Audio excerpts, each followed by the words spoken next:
Hello everyone, कैसे हैं आप सब लोग। आई होप आप सब अच्छे होंगे और आपकी पढ़ाई बहुत अच्छी चल रही होगी। तो आज हम करेंगे अपना लेक्चर नंबर 4 क्लास 6 के चैप्टर नंबर 13 सिमेट्री का। इस लेक्चर के अंदर हम एक्सरसाइज 13.2 के क्वेश्चन नंबर 1 और क्वेश्चन नंबर 2 को डिस्कस करेंगे और उन्हें सीखेंगे। आई होप आपने मेरी पहले की वीडियोस देख ली होगी इस चैप्टर की। अगर नहीं देखी तो नीचे डिस्क्रिप्शन में प्लेलिस्ट का लिंक होगा, तो आप वहाँ से पहले की वीडियोस को देख सकते हैं। तो चलिए स्टार्ट करते हैं। क्वेश्चन नंबर 1 करते हैं। Find the number of lines of symmetry for each of the following shapes. तो यहाँ पर हमें कुछ शेप्स दे रखी हैं और इन शेप्स में हमें लाइन ऑफ सिमेट्री ड्रॉ करनी है, ठीक है। और साथ ही साथ हमें ये भी फाइंड करना है कि इन शेप्स में कितनी लाइन ऑफ सिमेट्री बन सकती है, ठीक है। तो सबसे पहले ए पार्ट करते हैं। ये शेप है हमारी, इसके अंदर हमें लाइन ऑफ सिमेट्री बनानी है। ध्यान क्या रखना है आपको, लाइन ऑफ सिमेट्री वहाँ बनती है जहाँ पर ये शेप को 2 पार्ट्स में डिवाइड कर दे और वो दोनों के दोनों पार्ट्स बिल्कुल एक जैसे दिखें, ठीक है। वहाँ पर हमें लाइन ऑफ सिमेट्री बनानी है। तो बनाते हैं। इसके अंदर सबसे पहले ये एक लाइन ऑफ सिमेट्री बन जाएगी, ठीक है। ये लाइन ऑफ सिमेट्री आप देख सकते हो इस शेप को 2 पार्ट्स में डिवाइड कर रही है और दोनों पार्ट्स बिल्कुल एक जैसे दिख रहे हैं, ठीक है। इसी तरीके से ये एक लाइन ऑफ सिमेट्री बन जाएगी, ठीक है। ये वाली लाइन ऑफ सिमेट्री शेप को 2 पार्ट्स में डिवाइड कर रही है। एक पार्ट ये है और एक पार्ट ये है, बिल्कुल एक जैसे दिख रहे हैं दोनों के दोनों पार्ट्स। अगर आप इसको फोल्ड करोगे तो पूरी तरीके से ये फोल्ड हो जाएगा। ये पूरा का पूरा पार्ट इस पार्ट के ऊपर ओवरलैप हो जाएगा, ठीक है, पूरी तरीके से आ जाएगा। इसी तरीके से ये भी एक लाइन ऑफ सिमेट्री बन जाएगी, ठीक है। ये भी इस शेप को 2 पार्ट्स में डिवाइड कर देगी। एक पार्ट होगा ये और एक पार्ट होगा ये, बिल्कुल एक जैसे ये दिखेंगे, ठीक है। इसी तरीके से ये भी एक लाइन ऑफ सिमेट्री यहाँ पे बन जाएगी, ये वाली, ठीक है ना। ये भी इस शेप को 2 पार्ट्स में डिवाइड कर देगी। एक पार्ट होगा ये और एक पार्ट होगा ये, दोनों पार्ट बिल्कुल एक जैसे दिखेंगे, ठीक है ना। तो इस तरीके से इसकी लाइन ऑफ सिमेट्री बनेगी। टोटल कितनी लाइन ऑफ सिमेट्री हो गई यहाँ पे, 1 2 3 4। तो टोटल 4 लाइन ऑफ सिमेट्री इस शेप के अंदर बन सकती है, ठीक है। तो इसका आंसर है 4 लाइन्स ऑफ सिमेट्री। क्लियर। अब बी पार्ट करते हैं। इसके अंदर लाइन ऑफ सिमेट्री बनाते हैं। सबसे पहले इस तरीके से लाइन ऑफ सिमेट्री इसकी बन जाएगी, ठीक है। आप देख सकते हो ये 2 पार्ट्स में डिवाइड हो जाएगा और ये दोनों पार्ट्स बिल्कुल एक जैसे दिखेंगे, ठीक है ना। इसी तरीके से यहाँ पर ये लाइन ऑफ सिमेट्री बन जाएगी एक, ठीक है। ये लाइन ऑफ सिमेट्री भी इस शेप को 2 पार्ट्स में डिवाइड कर देगी। एक पार्ट होगा ये और एक पार्ट होगा ये, ठीक है। इसी तरीके से यहाँ पर भी एक लाइन ऑफ सिमेट्री बन जाएगी, ठीक है। इस तरीके से ये लाइन ऑफ सिमेट्री भी इस शेप को 2 पार्ट्स में डिवाइड कर देगी। एक पार्ट होगा ये और एक पार्ट होगा ये, ठीक है। ये पार्ट्स बिल्कुल एक जैसे दिखेंगे, ठीक है। अगर आप इस लाइन ऑफ सिमेट्री पर इसको फोल्ड करोगे तो ये वाला पूरा का पूरा पार्ट इस पूरे पार्ट के ऊपर आ जाएगा, पूरी तरीके से ओवरलैप कर लेगा, ठीक है ना। यहाँ पर भी एक लाइन ऑफ सिमेट्री बन जाएगी इस तरीके से, ठीक है। सेम ये पार्ट और ये पार्ट दो निकल के आ जाएंगे। अगर आप इस तरीके से आप इसको डिवाइड करोगे, दोनों पार्ट बिल्कुल एक जैसे दिखेंगे और फोल्ड करने पर ये पूरा का पूरा पार्ट इस पूरे पार्ट के ऊपर आ जाएगा, पूरी तरीके से ओवरलैप कर लेगा, ठीक है ना।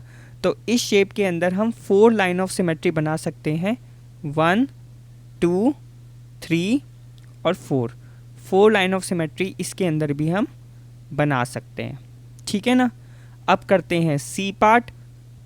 सबसे पहले यहाँ पर एक लाइन ऑफ सिमेट्री बन जाएगी इस तरीके से, ठीक है। ये लाइन ऑफ सिमेट्री इस शेप को 2 पार्ट्स में डिवाइड कर देगी। एक पार्ट होगा ये और एक पार्ट होगा ये, बिल्कुल एक जैसे दिखेंगे और फोल्ड होने पर पूरी तरीके से एक दूसरे को ओवरलैप कर लेंगे, ठीक है ना। एक ये वाली लाइन ऑफ सिमेट्री बन जाएगी, ठीक है ना। ये भी इस शेप को 2 पार्ट्स में डिवाइड कर देगी और दोनों पार्ट बिल्कुल एक जैसे दिखेंगे। एक लाइन ऑफ सिमेट्री इस तरीके से बन जाएगी, ठीक है, और एक लाइन ऑफ सिमेट्री इस तरीके से बन जाएगी, ठीक है ना। ये लाइन ऑफ सिमेट्रीज भी क्या करेंगी, शेप को 2 पार्ट्स में डिवाइड कर देगी और दोनों पार्ट्स बिल्कुल एक जैसे दिखेंगे, ठीक है ना। तो इसके अंदर भी 4 लाइन ऑफ सिमेट्री बन गई, 1 2 3 4, ठीक है ना। इसके अंदर भी 4 लाइन ऑफ सिमेट्री बन गई। अब करते हैं डी पार्ट। इस शेप के अंदर इस तरीके से एक लाइन ऑफ सिमेट्री बन जाएगी, ठीक है ना। ये लाइन ऑफ सिमेट्री इस शेप को 2 पार्ट्स में डिवाइड कर देगी। एक पार्ट होगा ये, एक पार्ट होगा ये, और ये दोनों पार्ट बिल्कुल एक जैसे दिख रहे हैं, ठीक है। जब आप इसको फोल्ड करोगे तो ये पूरा का पूरा पार्ट इस पूरे पार्ट के ऊपर ओवरलैप कर जाएगा, ठीक है। इस लाइन ऑफ सिमेट्री के अलावा इसके अंदर और कोई लाइन ऑफ सिमेट्री नहीं बन पाएगी। क्यों नहीं बन पाएगी, देखो, अगर मैं इस तरीके से लाइन ऑफ सिमेट्री बनाता हूँ तो आप देख सकते हो ये वाला पार्ट और ये वाला पार्ट एक जैसे नहीं दिखेगा, ठीक है ना। इस तरीके से अगर लाइन ऑफ सिमेट्री बनाता हूँ तो भी यही होगा, ये वाला पार्ट और ये वाला पार्ट एक जैसा नहीं दिखेगा, ठीक है। तो हम इसमें सिर्फ एक ही लाइन ऑफ सिमेट्री बना सकते हैं, ठीक है। तो यहाँ पर सिर्फ 1 लाइन ऑफ सिमेट्री बन पाएगी, ठीक है। अब करते हैं ई पार्ट। ये शेप एक रेगुलर हेक्सागन है, ठीक है ना। रेगुलर हेक्सागन का मतलब इस शेप के अंदर 6 साइड्स हैं और सारी की सारी साइड्स इक्वल हैं, ठीक है। तो अब देखते हैं इसके अंदर कितनी लाइन ऑफ सिमेट्री बन पाएगी। तो सबसे पहले ये एक लाइन ऑफ सिमेट्री बन जाएगी, ठीक है। ये लाइन ऑफ सिमेट्री इस शेप को 2 पार्ट्स में डिवाइड कर देगी।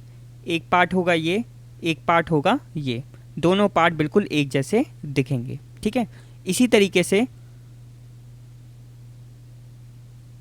ये भी एक लाइन ऑफ सिमेट्री बन जाएगी, ठीक है ना। ये लाइन ऑफ सिमेट्री भी इसको 2 पार्ट्स में डिवाइड कर देगी और ये दोनों पार्ट्स बिल्कुल एक जैसे दिखेंगे, ठीक है। इसी तरीके से यहाँ पर भी एक लाइन ऑफ सिमेट्री बन जाएगी। ये लाइन ऑफ सिमेट्री भी इस शेप को 2 पार्ट्स में डिवाइड कर देगी। एक पार्ट होगा ये, एक पार्ट होगा ये, और दोनों पार्ट बिल्कुल एक जैसे दिखेंगे, ठीक है। यहाँ पर भी एक लाइन ऑफ सिमेट्री बन जाएगी। ये वाली, ठीक है। ये लाइन ऑफ सिमेट्री भी इस शेप को 2 पार्ट्स में डिवाइड कर देगी। एक पार्ट होगा ये, ठीक है, और एक पार्ट होगा ये, कि दोनों पार्ट बिल्कुल एक जैसे दिखेंगे, ठीक है। और भी इसके अंदर लाइन ऑफ सिमेट्री बन सकती है। कहाँ पर बनेगी वो, एक लाइन ऑफ सिमेट्री यहाँ पर बन जाएगी और एक लाइन ऑफ सिमेट्री यहाँ पर बन जाएगी। देखो यहाँ पर बनेगी एक, ठीक है, इस तरीके से, और एक बन जाएगी यहाँ पर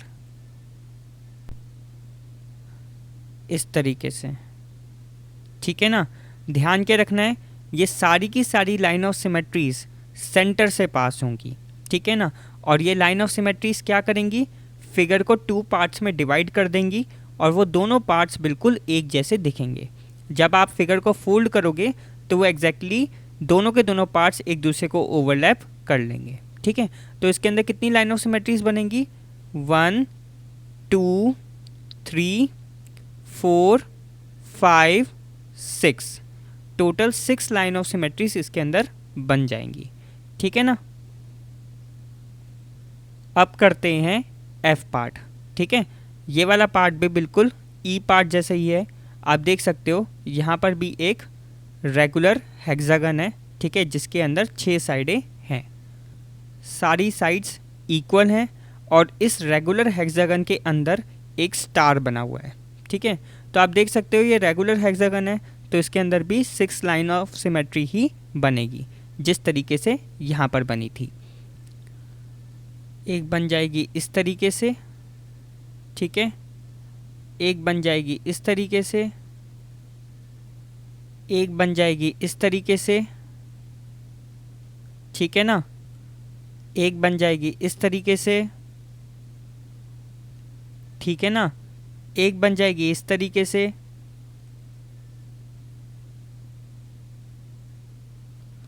और एक बन जाएगी इस तरीके से।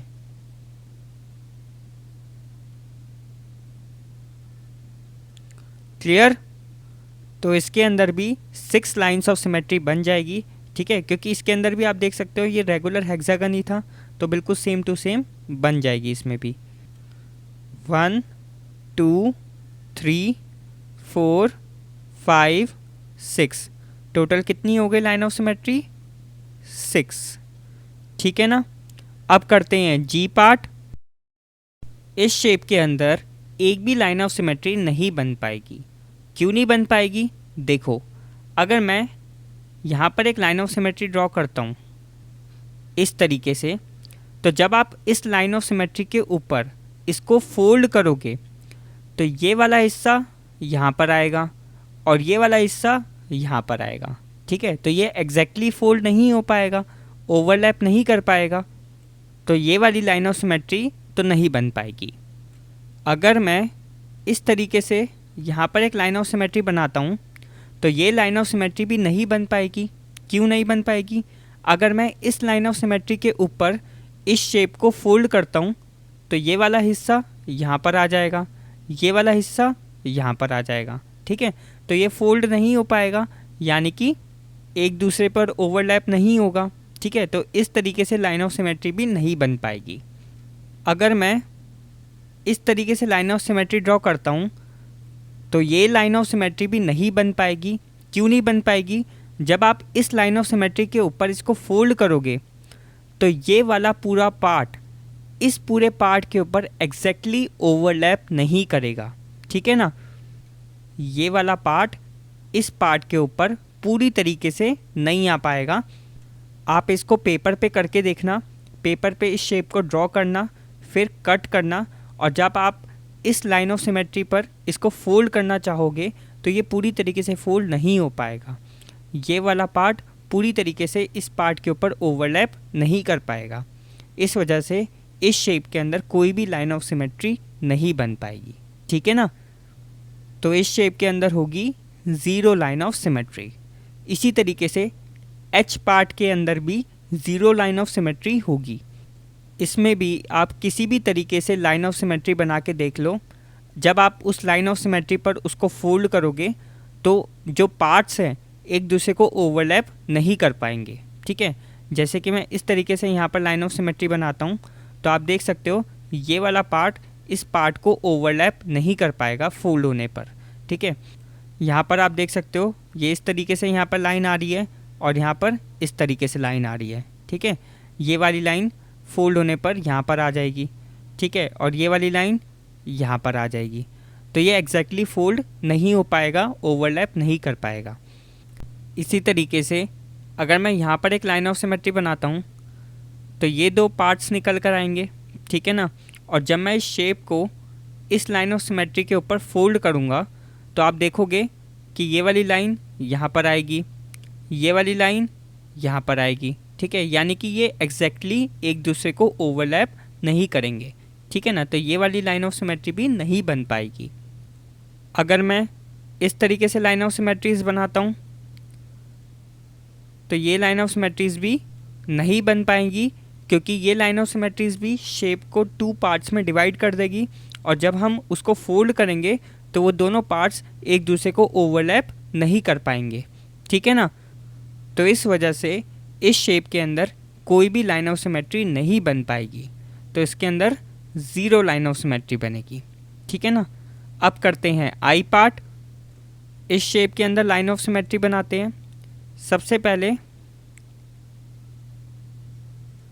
इस तरीके से एक लाइन ऑफ सिमेट्री बन जाएगी आपकी, ठीक है ना।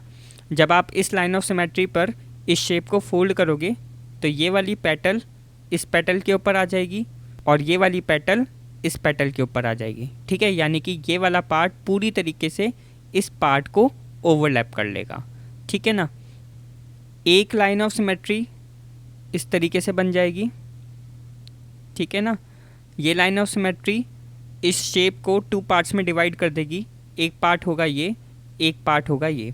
और जब आप इस लाइन ऑफ सिमेट्री पर इसको फोल्ड करोगे तो ये वाली पेटल इस पेटल के ऊपर आ जाएगी और ये वाली पेटल इस पेटल के ऊपर आ जाएगी, ठीक है ना।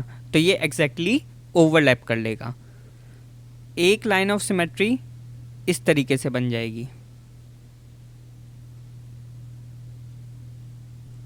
इस तरीके से, ठीक है। ये भी लाइन ऑफ सिमेट्री एक बन जाएगी आपकी। जब आप इस लाइन ऑफ सिमेट्री पर इस शेप को फोल्ड करोगे तो ये वाली पेटल इस पेटल के ऊपर आ जाएगी और ये वाली पेटल इस पेटल के ऊपर आ जाएगी, ठीक है ना। यानी कि एग्जैक्टली ये ओवरलैप कर लेगा फोल्ड होने पर, ठीक है ना। तो इस फ्लावर की शेप में टोटल 3 लाइन ऑफ सिमेट्री बनी है, 1 2 और 3। क्लियर। तो इस तरीके से क्वेश्चन होना था। अब करते हैं अगला क्वेश्चन। क्वेश्चन नंबर 2 करते हैं। Copy the triangle in each of the following figures on squared paper. In each case draw the lines of symmetry if any and identify the type of triangle. क्या करना है इस question में, यहाँ पर आपको कुछ ट्राइंगल्स की शेप दे रखी है, ठीक है। इन ट्राइंगल्स की शेप को आपको स्क्वायर्ड पेपर के ऊपर कॉपी करना है। जिस तरीके से ट्राइंगल्स यहाँ पर बने हुए हैं बिल्कुल सेम टू सेम आपको अपनी स्क्वायर्ड पेपर के ऊपर इन्हें बना लेना है, ठीक है ना। फिर उसके बाद क्या करना है, आपको आइडेंटिफाई करना है कि ये किस टाइप का ट्राइंगल है, ठीक है। उसके बाद हमें ये भी देखना है कि इन ट्राइंगल्स के अंदर क्या लाइन ऑफ सिमेट्री बनेगी या फिर नहीं बनेगी, और अगर लाइन ऑफ सिमेट्री बनेगी तो कितनी बनेगी, ठीक है। और आपको लाइन ऑफ सिमेट्री ड्रॉ करके भी दिखानी है। क्लियर हो गया। तो देखो सबसे पहले करते हैं ए पार्ट। ये ट्राइंगल है, ठीक है। इस ट्राइंगल को आपको कॉपी करना है अपने स्क्वायर्ड पेपर के ऊपर, बिल्कुल सेम टू सेम बनाना है। अब हमें ये चेक करना है कि ये किस टाइप का ट्राइंगल है। तो ये चेक करने के लिए आप क्या करोगे, आप इसकी साइड्स की लेंथ को मेजर करोगे। इस साइड को मेजर करो, इस साइड को मेजर करो और इस साइड को मेजर करो। कैसे मेजर करोगे, स्केल से आप मेज़र कर सकते हो। स्केल का यूज़ करके इस साइड की लेंथ निकालो, इस साइड की लेंथ निकालो और इस साइड की लेंथ निकालो। जब आप स्केल से इसको मेज़र करोगे तो आपको पता चलेगा कि ये वाली साइड और ये वाली साइड बिल्कुल सेम लेंथ की है, मतलब दोनों बिल्कुल इक्वल हैं, ठीक है। और ये जो थर्ड साइड है ये साइड थोड़ी डिफरेंट है, ये वाली साइड इन दोनों साइडों से थोड़ी बड़ी है, ठीक है ना। तो अब ऐसा ट्रायंगल जिसके अंदर दो साइडें इक्वल होती है उस ट्रायंगल को हम क्या कहते थे, आइसोस्केलस ट्रायंगल, ठीक है ना। तो ये वाला ट्रायंगल कौन सा होगा, आइसोस्केलस ट्रायंगल, ठीक है। याद रहेगा, ऐसा ट्रायंगल जिसके अंदर दो साइड्स इक्वल होती है उसको हम कहते हैं आइसोस्केलस ट्रायंगल। तो ये हमारा आइसोस्केलस ट्रायंगल है। हमने इंट्रोडक्शन में पढ़ा था आइसोस्केलस ट्रायंगल में 1 लाइन ऑफ सिमेट्री होती है, ठीक है। अब ये लाइन ऑफ सिमेट्री कहाँ होती है, यहाँ पर होती है, ठीक है ना। मैं बनाता हूँ इसको इस तरीके से। तो ये हमारी लाइन ऑफ सिमेट्री होती है आइसोस्केलस ट्रायंगल में, ठीक है ना। अब आप देख सकते हो ये लाइन ऑफ सिमेट्री इस ट्रायंगल के 2 पार्ट्स कर रही है। एक पार्ट है ये, एक पार्ट है ये दोनों पार्ट बिल्कुल एक जैसे दिख रहे हैं। और अगर आप इसको फोल्ड करोगे तो ये वाला पार्ट पूरी तरीके से इस पार्ट को ओवरलैप कर लेगा, ठीक है। तो हमें क्या ध्यान रखना है, आइसोस्केलस ट्रायंगल के अंदर ओनली 1 लाइन ऑफ सिमेट्री होती है जो कि इस तरीके से बनती है। क्लियर। अब करते हैं बी पार्ट। ये ट्रायंगल दे रखा है हमें, इस ट्रायंगल को आपको कॉपी कर लेना है अपने स्क्वायर्ड पेपर के ऊपर, बिल्कुल सेम टू सेम ऐसे ही बनाना है। उसके बाद आपको स्केल से इसकी साइड्स को मेज़र करना है। जब आप स्केल से इसकी साइड्स को मेज़र करोगे तो आपको पता चलेगा कि ये वाली साइड और ये वाली साइड बिल्कुल इक्वल है, ठीक है। दोनों साइडों की लेंथ बिल्कुल सेम आएगी। और ये जो थर्ड साइड होगी वो थोड़ी सी छोटी होगी इन दोनों साइडों के कंपेयर में, ठीक है। तो इस ट्रायंगल के अंदर भी दो साइडें इक्वल हैं, तो इसको हम क्या बोलेंगे, आइसोस्केलेस ट्रायंगल, ठीक है ना। ये भी हमारा हो गया आइसोस्केलेस ट्रायंगल। और हम जानते हैं आइसोस्केलेस ट्रायंगल के अंदर वन लाइन ऑफ सिमेट्री होती है, जो कि कहाँ बनेगी, यहाँ पर बनेगी, ठीक है ना, इस तरीके से। क्लियर। तो ए पार्ट और बी पार्ट दोनों ही आइसोस्केलेस ट्रायंगल हैं जिनके अंदर वन लाइन ऑफ सिमेट्री बन सकती है। क्लियर। अब करते हैं सी पार्ट। तो ये ट्रायंगल है, इस ट्रायंगल को आपको कॉपी कर लेना है अपने स्क्वायर पेपर के ऊपर, ठीक है ना, बिल्कुल सेम टू सेम बनाना है। ट्रायंगल बनाने के बाद आपको स्केल की मदद से इसकी साइड्स को मेज़र करना है। साइड्स को मेज़र करने के बाद आपको पता चलेगा कि ये वाली साइड और ये वाली साइड बिल्कुल इक्वल है। ये वाली साइड की लेंथ और ये वाली साइड की लेंथ बिल्कुल सेम है। और ये जो थर्ड साइड है, ये वाली साइड इन दोनों साइडों से थोड़ी बड़ी होगी, ठीक है ना। तो ये ट्रायंगल एक आइसोस्केलेस ट्रायंगल है क्योंकि इसके अंदर दो साइडें इक्वल हैं। और इस ट्रायंगल को आप राइट एंगल ट्रायंगल भी बोल सकते हो। क्यों बोल सकते हो, क्योंकि यहाँ पर आप देख सकते हो यहाँ पर 90 डिग्री का एंगल बन रहा है, ठीक है। तो ये हमारा राइट एंगल ट्रायंगल भी है क्योंकि इसके अंदर 90 डिग्री का एक एंगल बन रहा है। तो यहाँ पर आप चाहे आइसोस्केलेस ट्रायंगल लिखो या फिर राइट एंगल ट्रायंगल लिखो, दोनों सही है, ठीक है। हमें सिर्फ आइडेंटिफाई करना है। तो हमने आइडेंटिफाई कर लिया राइट एंगल ट्रायंगल, ठीक है। तो यहाँ पर आप राइट एंगल ट्रायंगल भी लिख सकते हो या फिर आइसोस्केलेस ट्रायंगल भी लिख सकते हो, ठीक है। अब हम जानते हैं कि आइसोस्केलेस ट्रायंगल के अंदर वन लाइन ऑफ सिमेट्री होती है, ठीक है ना। और इसके अंदर लाइन ऑफ सिमेट्री कैसे बनेगी, इस तरीके से, ठीक है ना। मैं बना के दिखाता हूँ यहाँ पर।